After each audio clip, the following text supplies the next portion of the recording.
Namibia has managed to score top for the 95-95-95 cascade, which aims to fast-track epidemic control and for HIV and AIDS to be rendered a non-public health threat.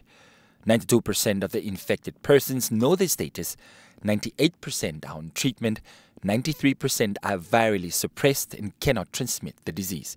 U.S. Charge d'Affaires Jessica Long, while commending the government for commitment to epidemic control, says Namibia can now share its lessons with others. We are starting kind of a pilot and figuring out in partnership with the Ministry of Health and also with some other ministries, finance, etc., to figure out, okay, once you achieve epidemic control, what are the next steps and how do you do that? In the hope that as these 6 countries do that, it will be helpful for the dozens of other countries who are still hoping to reach epidemic control. So I think it's another sign of Namibia's success and another area, we've always cited Namibia's leadership on the world stage in conservation, leadership, in climate ambition.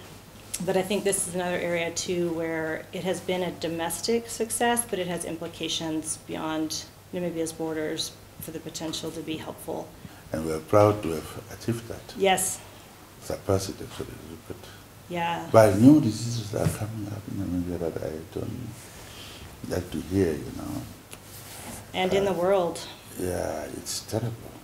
The U.S. government, through the Millennium Challenge Account program, also rendered assistance to Namibia at the height of the country not being able to access soft loans. This is because of the upper middle income status classification by the World Bank, which the government has described as unfair. President Geingob commended the U.S. government, especially the George W. Bush administration, for helping to address socio-economic challenges through the Millennium Challenge Account program. You see the status that we are given wrongly, that we are... Yes, upper and middle income. President Bush ignored that. Yes. And gave us that first grant, real grant, Money didn't come to us, people think money came here, but projects were funded. Libraries were built, in the rural areas and so on. Schools were supported and so on. That was a visible project.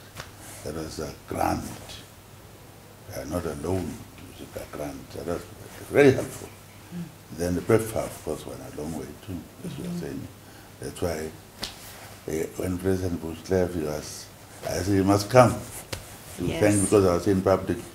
You think we're just attacking America. We said, now come. Because we're going to say thank you for what you have done. So he came here. The U.S. diplomat also discussed the upcoming U.S.-Africa summit and the interests by U.S. businesses to invest in Namibia.